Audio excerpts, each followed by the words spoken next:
Thank you very much. Shabbat Shalom. Greetings to you all. Condolences go out to Donna and to Richard, both of whom lost their mothers the other day. The loss of anyone we love, we are close to, we share life with, can have devastating effects as the fabric of our souls ends up torn and tattered. May their souls rest in peace beneath the wings of God in the Garden of Eden.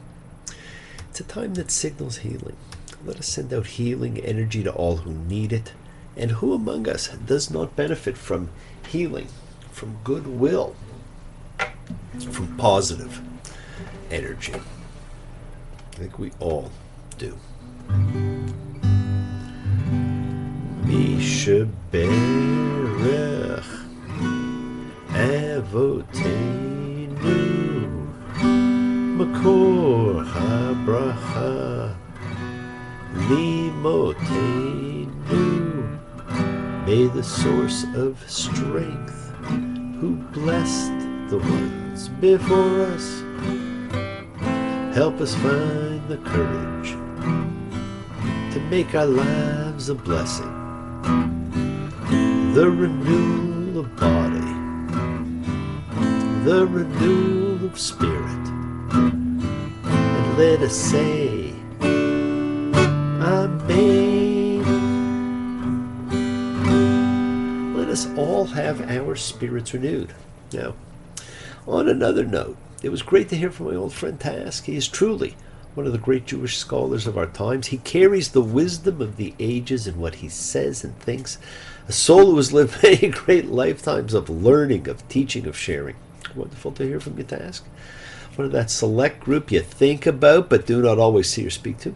But when you do, it's like picking up a conversation you were in the midst of. And your suggestions for books was brilliant. Now, I do not see you enough, my friend, but you are never far from my thoughts.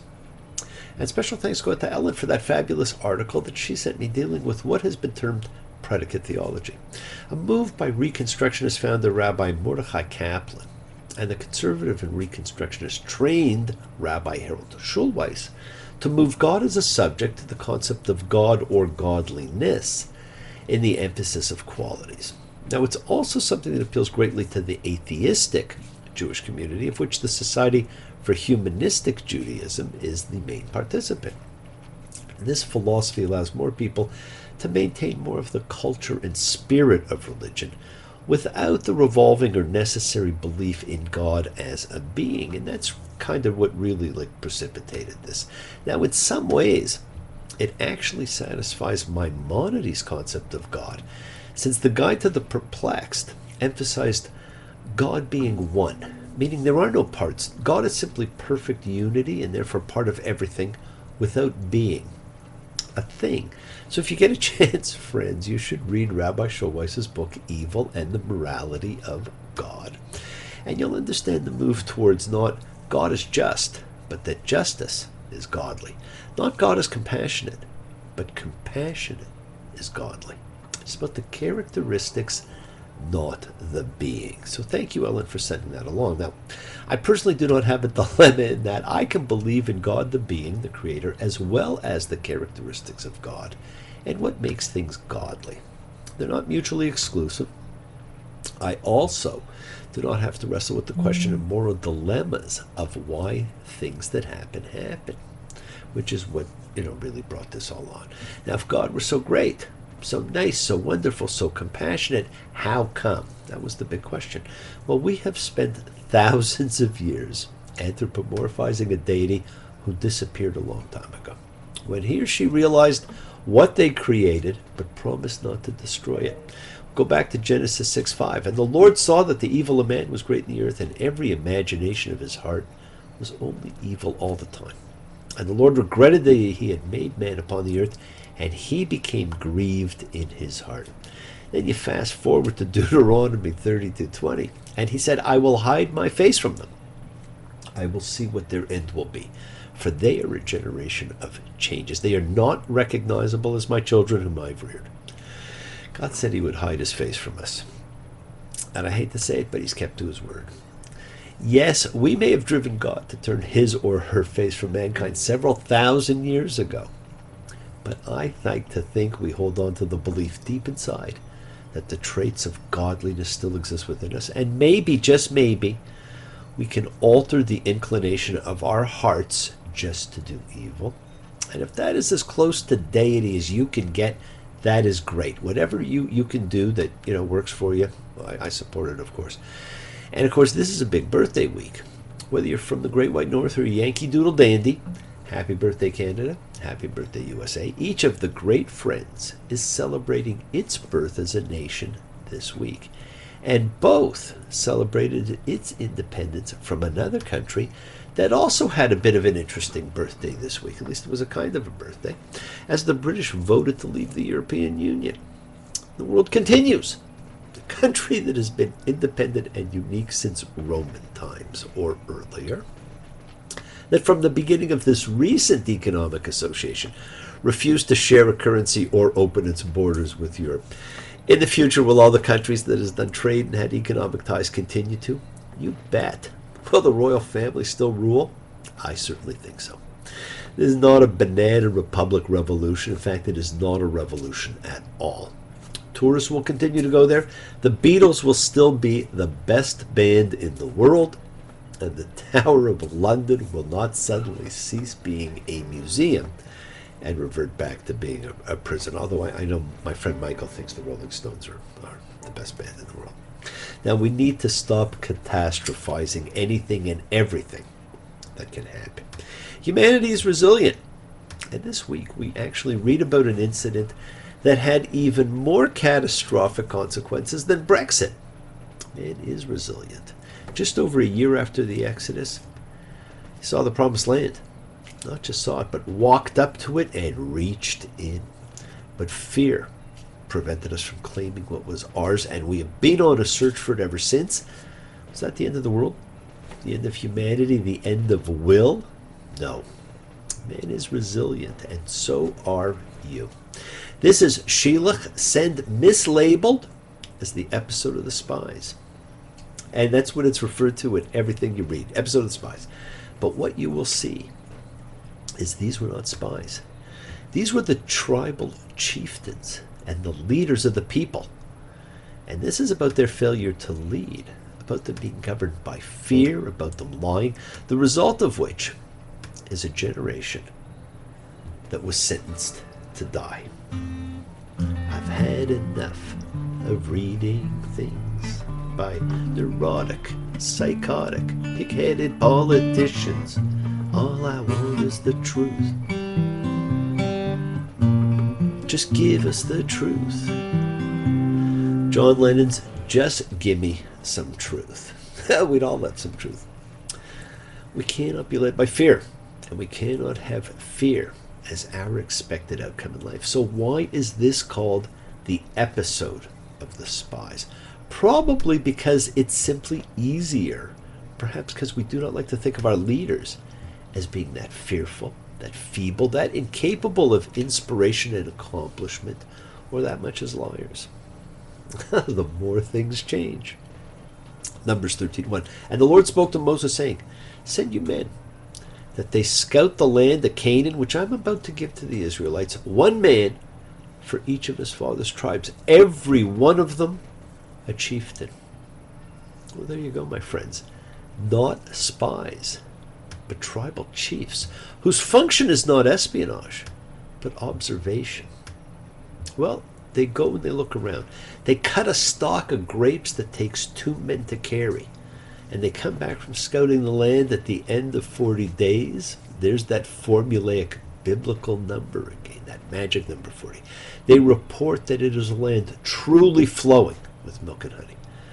But the people are mighty and are the offspring of the giants, the legendary man-god hybrids first mentioned back in Genesis 6, of whom Goliath might have been the last of, but that's a different topic. The land through which we pass to scout is a land that consumes those who dwell in it, and all the people whom we saw in it are men of huge measure. And there did we see the Nephilim, sons of the giant from the Nephilim, and we were in our own eyes like grasshoppers, and so we were in their eyes. Well, Caleb says, no, they can and should enter the promised land, but it's the others who keep saying, we cannot go up against the people, for they are stronger than we. They are the people's leaders who are saying all this. That is why their negativity when they return is just so devastating. It's not just disappointing as a piece of intelligence. This is a failure to lead and a failure to encourage. Now, friends, if you ever fought a battle you were not guaranteed you would win, have you ever overcome the odds against you and triumphed? I bet you all have, every single one of you. But this was an uninspired and uninspiring generation with a slave mentality. As Bob Dylan sang in Tight Connection to My Heart, what looks large from a distance, close up ain't never that big. Well, you know what? It never is. The narrative then returns to the grumbling, mumbling, complaining, which will be the identifier of the wilderness generation as the seeds of rebellion take hold.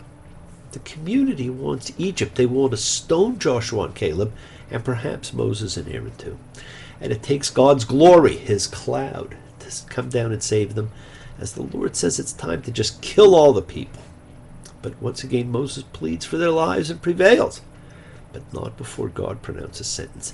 They have seen the miracles of God like no other generation, but they still complain. You know, and I think of that great Steve Goodman song, "What have you done for me lately? What have you done for me lately?" Such a common attitude. What have you done for me lately is how old friends show their gratitude. That just when you need a little support, their faces get long and their memories get short. What have you done for me lately? Lately, I've been doing without you. Numbers 14:22. For all the men who've seen my glory and my signs that I did in Egypt and in the wilderness, you have tried me 10 times over and have not heeded my voice. They shall never see the land that I swore to their fathers, and all who despise me shall not see it. To drive home the point, and your sons will be herdsmen in the wilderness for 40 years. And they will bear your whoring until your corpses come to an end in the wilderness. By the number of days that you scouted the land, 40 days, a day for a year, you will bear your crimes 40 years. And you will know what it is to thwart me. The sentence is pronounced. And the Parsha ends with this very strange return to an explanation and example of laws, especially with this really interesting one regarding the Sabbath, before picking up again with the rebellion. And that we will read next week. Remember, friends, all we want is the truth. Just give us the truth. All we want is the truth. Now, the world is sacred, so is everything in it. Express your gratitude, light a candle, make a wish. Celebrate your life and the lives of those you love. Share your feelings with them. Live free, be free, honor your freedom. This is the week to celebrate that freedom. Be well, be happy, be blessed. Share and honor the light, and all who live in light continue to shine. Continue to send everybody you know goodwill and love. Pray for peace and freedom for everyone, an end to terror and hatred. Remember, friends, we are a community. We learn together. We celebrate each other. We love each other. We share this right together, men and women equally. Let us send out love, not fear. Send out peace, harmony, good healing to all who need it. And please do learn to forgive, learn to love. Open your hearts. Honor those relationships in your life. Tell those you love that you love them. Take advantage of the time that you have. Enjoy the journey with them. We take the twists and turns and the patterns that weave through the fabric of our lives in our efforts to grow, to learn, to be, to love. So please do love. Send healing, goodwill, love to all who need it. The time to celebrate your holiness is now. It is always. Now bless you all. Have a fantastic week, a week of love and light and peace and healing. Honor the people of your life. Happy birthday, Canada. Happy birthday, America. You say it's your birthday. It's my birthday too, yeah. They say it's your birthday. We're gonna have a good time. I'm glad it's your birthday. Happy birthday to you. Happy birthday, all of North America. Do not stop your journey. Do not stop moving towards your promised land. It is in sight. Keep on dreaming, keep on being, keep sharing, keep shining, keep teaching, keep spreading your holiness. Do not follow fear, lies, deceit. Thank you all for joining me, for participating, for sharing your sacred time and sacred space. I love you all, and I look forward to seeing you all next time. Shabbat Shalom. Have a fantastic week. You take care. Bye.